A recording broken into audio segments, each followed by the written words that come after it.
Olá, pessoal, estou aqui de volta, né, para dar continuidade agora às nossas discussões, nossa conversa sobre os mitos que envolvem a Libras, a surdez e o surdo.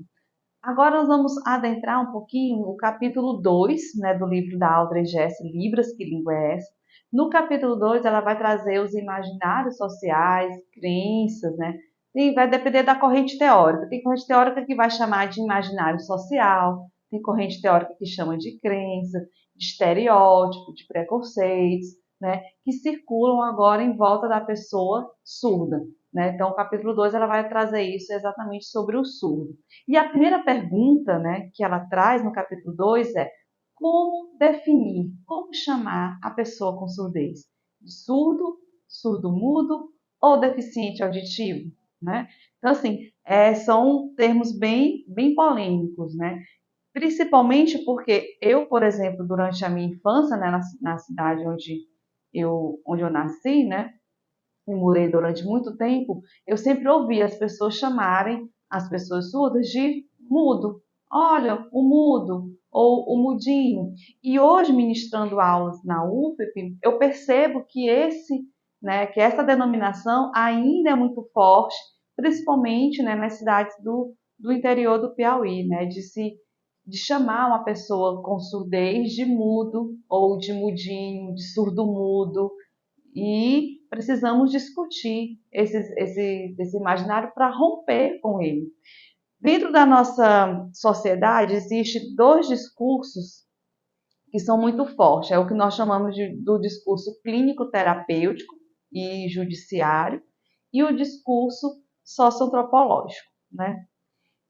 Dentro do discurso clínico, terapêutico e judiciário de que modo? É onde sai a produção de leis, normas, decretos, né?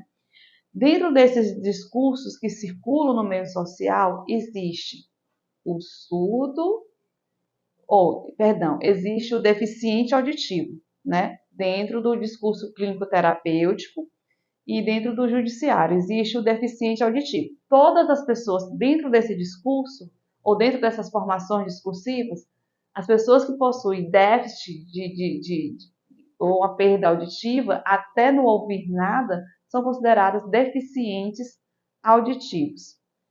Se vocês observarem, por exemplo, no IBGE, nas perguntas do IBGE, né? Eles vão perguntar: tem alguém com deficiência auditiva? Aí, digamos que a pessoa diga sim. Aí eles vão lá: perda leve, moderada, profunda, né? Mas eles são classificados todos como deficiente auditivo, ou seja, são significados como deficientes auditivos. Nas leis e decretos, deficientes auditivos em artigos científicos clínicos, né, que vai tratar da questão biológica, da saúde, do aparelho auditivo, vão também denominar e significar todas as pessoas como deficientes auditivos. No discurso socioantropológico, aí vamos ter duas denominações. Existem os surdos e os deficientes auditivos. Quem é quem? Os surdos são aquelas pessoas que vão ter uma perda grave ou severa, profunda, bilateral, nos dois ouvidos. A pessoa surda, ela tem como língua natural uma língua gestual, ou seja, uma língua de sinais. A cultura dessa pessoa vai ser uma cultura surda baseada na visão, né? Porque o surdo ele vai tem toda uma cultura em volta das percepções visuais. Então, ele tem uma cultura diferenciada, tem uma língua que é gestual e que vai ser a sua língua natural. E mesmo usando o aparelho, ele não vai ouvir e nem desenvolver de forma natural uma língua oral.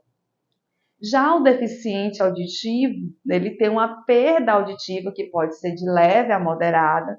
Aí ele usa o aparelho, que é um amplificador de som, e esse aparelho vai corrigir essa perda auditiva que ele tem. Então, ele é um ouvinte com o aparelho, ou seja, usando o aparelho, ele tem uma língua natural, a língua oral, a sua cultura é uma cultura ouvinte. Ele é um ouvinte. É como eu, por exemplo, eu tenho uma deficiência visual. Tiro o óculos, tenho dificuldades de ver. Coloco o óculos, corrijo essa dificuldade, fico igual a uma pessoa que não precisa usar óculos. Assim é o deficiente auditivo. Sem o aparelho, ele tem uma perda auditiva que prejudica, né, na sua interação e comunicação. Colocou o aparelho, ele tem essas dificuldades, né, sanadas, e a língua dele, a língua natural, é uma língua oral. Então, vejam só, eu falei de surdo e deficiente auditivo. Então, da nossa sociedade, existem os deficientes auditivos e os surdos. Dependendo da perspectiva teórica e que eu me filio, eu vou classificar de um modo ou de outro, ou identificar a pessoa de um modo ou de outro. Por exemplo, se eu sou do judiciário, ou se eu sou médico, ou possivelmente eu vou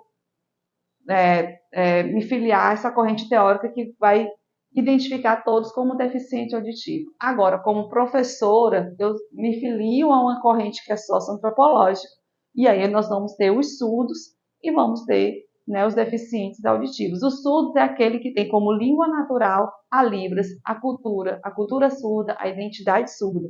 Inclusive, os surdos, eles preferem ser chamados de surdos. A autora ela aborda isso, né?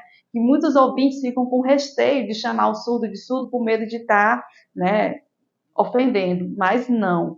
Os surdos, eles querem ser chamados de surdos porque é uma questão de orgulho da própria identidade, da língua, orgulho da cultura surda, né? E o termo deficiente, né, ele vai estar sempre atrelado à falha, à falta, né? Vai estar sempre inferiorizando, colocando o surdo num patamar inferior a um ouvinte, né? Então, ele prefere sim ser chamado de surdo.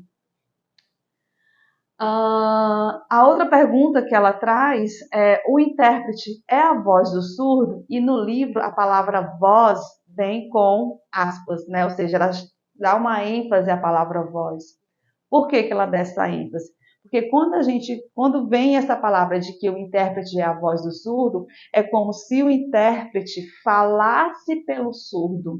É como se o intérprete falasse e pensasse, né, e significasse o mundo pelo surdo, ou seja, é como se o surdo não fosse capaz de estabelecer um raciocínio lógico, como se o surdo não tivesse uma opinião própria, não tivesse uma identidade, uma subjetividade ali constituída e precisasse, fosse dependente de alguém para dar vida a ele. E não é isso. Então, o que é que ela traz lá no livro, né? Aí eu trouxe como reflexão: que tal pensarmos melhor sobre as nossas necessidades de comunicação? E mais, sobre a importância do papel do intérprete na vida das duas partes.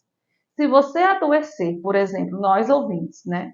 Qualquer uma de nós, se nós adoecermos em um país onde não domina a língua, digamos que eu, Geisimeire, né, brasileira, falo língua portuguesa, vou lá para os Estados Unidos, não sei nada de inglês, mas vou para lá, né?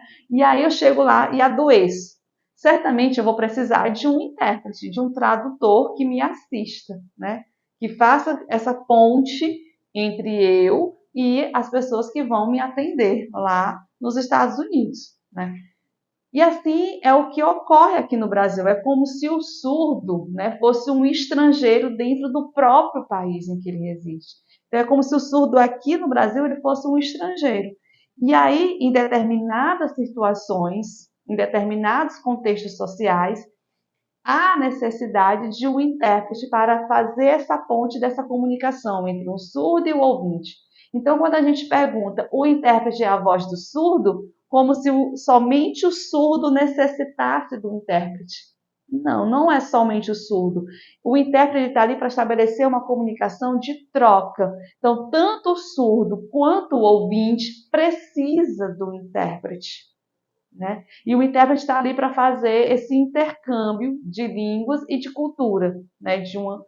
Então ele está ali para assistir os dois lados, as duas partes, não somente o surdo. Então esse profissional, o tradutor, o intérprete de Libras, está mais do que a serviço, né, das pessoas surdas e dos deficientes auditivos. Seu papel qual é o papel do intérprete? Intermediar a comunicação e promover a acessibilidade linguística entre surdos e ouvintes, ou seja, os dois grupos tanto surdos quanto ouvintes, precisa desse profissional, né? O intérprete se diversifica em sua atuação nos mais variados contextos. Ele pode atuar desde em salas de aula até entrevistas de emprego, consultas médicas e etc. Então, ele está ali a serviço não só do surdo, mas também do ouvinte. A outra pergunta que a autora aborda no capítulo 2 é: o surdo precisa ser oralizado para se integrar na sociedade ouvinte? Aí vejam que eu destaquei a palavra integrar no slide. Que eu quero primeiro chamar todos vocês para refletirmos juntos. O que é integrar e o que é incluir? Né? São duas coisas iguais, ou seja, são palavras sinônimas, ou são de fato palavras diferentes, com sentidos, significados e atuações e comportamentos diferentes no meio social? O que é integrar? O que é incluir?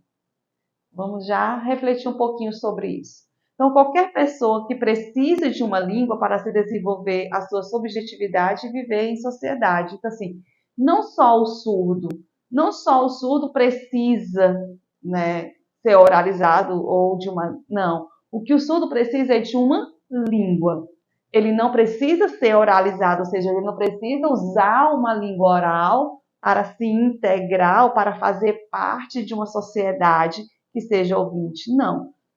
Qualquer um de nós, surdos e ouvintes, qualquer um de nós, para vivermos em sociedade, para estabelecermos a nossa cidadania, nós precisamos de uma língua.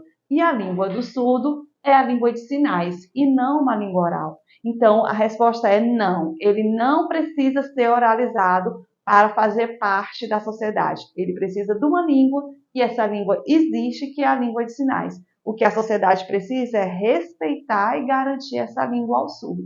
Então, vamos lá. Vamos entender primeiro o que é integrar e o que é incluir.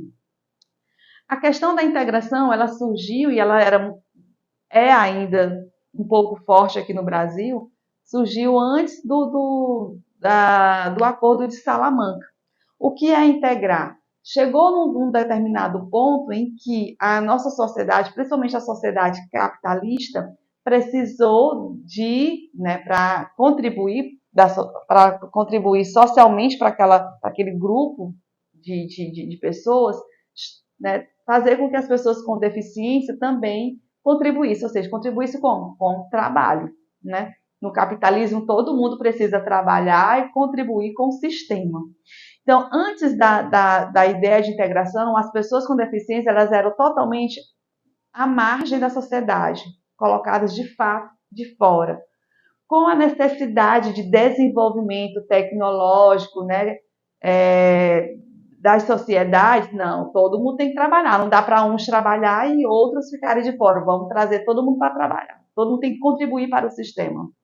E aí, bora trazer, vamos aceitar as pessoas com deficiência aqui no nosso grupo. Trouxeram as pessoas com deficiência que estavam à margem para dentro da sociedade. Agora, eles são cidadãos.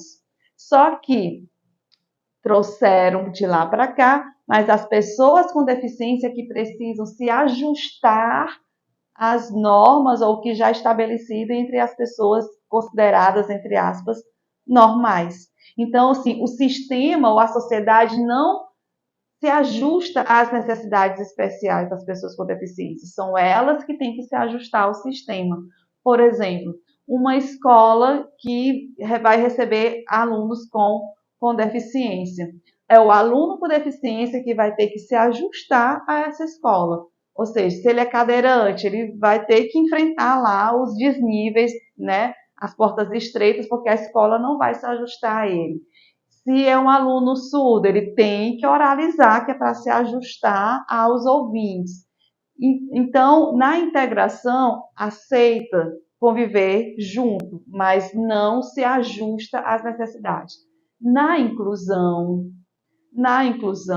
a gente entende que as pessoas com deficiência elas têm suas necessidades especiais, que a deficiência, né, que faz parte da subjetividade dessa pessoa, né, precisa, né, passar por ajuste para que elas possam exercer os seus direitos de cidadãos. Então, quem é cadeirante vai ter que ter acesso. O cadeirante ele precisa ter acesso livre, né, para transitar. Então, tem que ter as rampas, portas alargadas, banheiros adaptados. O surdo vai precisar do quê? Da acessibilidade linguística, da língua de sinais atuando no espaço onde ele estiver ali em convivência.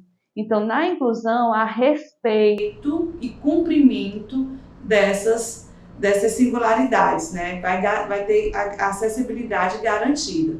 Então, vamos lá. Dentro da perspectiva clínico-terapêutica, a perspectiva clínico-terapêutica, ela vai ter muito forte dentro dela a integração. E a integração vai trazer o que? Ao assistencialismo. Olha, a gente aceita, vamos ajudar. É aquela coisa do pobrezinho, do coitadinho, do ajudar, do fazer caridade. Não, a gente, dentro da integração, não olha como se fosse um direito da pessoa, o direito de ir e vir, o direito à língua. Não é dado como direito, é dado como assistencialismo, como caridade. Já na perspectiva socioantropológica, o olhar é um olhar de inclusão, e dentro desse olhar de inclusão vem o de acessibilidade, de garantir que os direitos das pessoas, os direitos humanos de todas as pessoas sejam assistidos e assegurados em qualquer espaço onde essa pessoa esteja. A outra pergunta do capítulo 2, também envolvendo a pessoa surda, é: o surdo não fala porque não ouve? Com certeza é uma crença, né? A fala é o uso de uma língua para a interação humana. Os surdos falam usando a língua de sinais.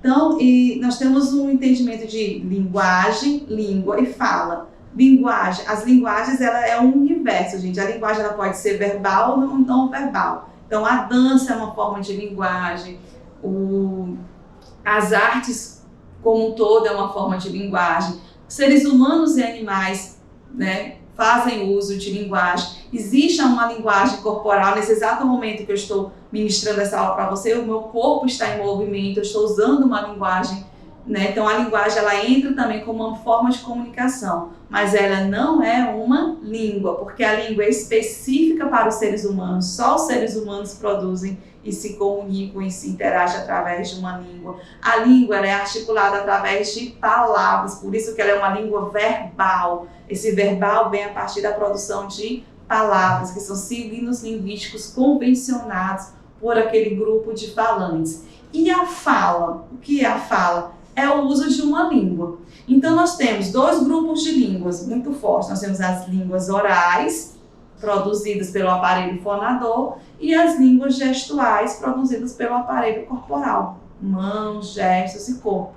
Então os surdos, eles falam usando uma língua de sinal, e os ouvintes falam usando uma língua oral. Então surdos e ouvintes falam. Uma outra questão também que está atrelada àquele estereótipo lá no primeiro capítulo, que o surdo é mudo, é que as pessoas, historicamente, nós fomos criados ou constituídos como se a única forma de falar fosse através de uma língua oral. Então, quando a gente fala na fala, o que vem na nossa mente de imediato é uma fala oral, articulada por uma língua oral. Mas o que é a fala? É o uso individual ou o uso particular de uma língua, né? Seja ela de sinais ou oral. E o surdo, ele em nenhum momento ele é mudo. Por quê? Porque primeiramente o surdo, ele vem, né, o déficit, né, é no aparelho auditivo e não no aparelho fonador. O aparelho fonador do surdo é perfeito, né? O surdo não fala uma língua oral porque ele não foi estimulado a ouvir esse som dessa língua oral para estimular o seu aparelho, mas o seu aparelho fonador, biologicamente, é um aparelho fonador perfeito. Biologicamente, quem são as pessoas mudas? São pessoas que, por alguma razão, né, danificou o seu aparelho fonador. Por exemplo, alguns tipos de doenças, cânceres, né, provocados por uso de cigarros, por exemplo, cigarros eletrônicos, pode provocar, né, um dano no aparelho fonador, nas cordas vocais, e a pessoa vir a ficar muda, ou seja, deixar de produzir sons. E não é isso que ocorre com os surdos. Então, os surdos, em nenhum aspecto, ele é mudo. E ele fala usando uma língua de sinais. Então eu trouxe ali para a gente fechar mais um pouquinho essa questão da língua, linguagem e fala. Tem ali um quadro, né, no círculo, nós temos um quadro um ciclo bem grande, né, da linguagem, ou seja, todas as formas de comunicação, verbal ou não verbal, pode ser articulada por seres humanos e não humanos. A língua, que é própria específica de seres humanos, e aí a língua já é um modo de fala verbal, ou seja, produzida e articuladas por palavras. A fala, que é o uso de uma língua, e tudo, língua, linguagem, fala, o foco, o objetivo é comunicação, interação. Então a linguagem é um sistema de sinais linguísticos, a língua é um conjunto de palavras organizadas por regras gramaticais, por regras linguísticas, e a fala é como cada um de nós vai utilizar esse código linguístico, ou seja, vai usar essa língua para comunicar, para interagir. O surdo tem dificuldade de escrever porque não sabe falar uma língua oral? É falso, ou seja, é um mito. Ou seja, não. A escrita, gente, ele é um sistema que nós aprendemos. Nós precisamos passar por um processo de alfabetização e de letramento para a escrita. Porque se essa questão de ler e escrever tivesse de fato atrelado ao uso de uma língua oral, não existiriam pessoas ouvintes analfabetas. E existe, né? Pessoas que não tiveram, por alguma razão, acesso à escola, né? Não tiveram acesso a esse sistema, né?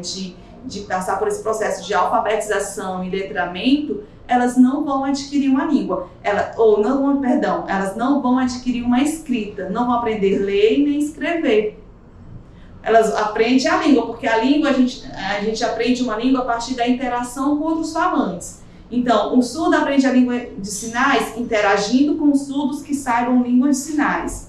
Nós aprendemos uma língua portuguesa oral na interação com falantes de língua portuguesa oral. Na interação, eu adquiro a língua. Agora, a leitura e a escrita, eu preciso passar por um processo de alfabetização e letramento. Né? E para o surdo, esse processo é muito mais complexo. Por quê? Porque para ele, ler e escrever em língua portuguesa é adquirir uma segunda língua, é a aquisição de uma segunda língua. Então, para o surdo, ler e escrever em língua portuguesa, ele precisa passar por um processo de alfabetização e de escrita, né, de leitura e de escrita em língua portuguesa. E esse processo precisa ser feito de forma bilíngue, ou seja, o surdo precisa ser alfabetizado em Libras e, a partir da Libras, ensina-se o português escrito para esse surdo. Então, não é a falta da língua oral que faz com que o surdo tenha dificuldade de escrever em língua portuguesa, e sim a falta de um sistema de alfabetização e letramento eficaz, adequado às suas necessidades linguísticas e educacionais.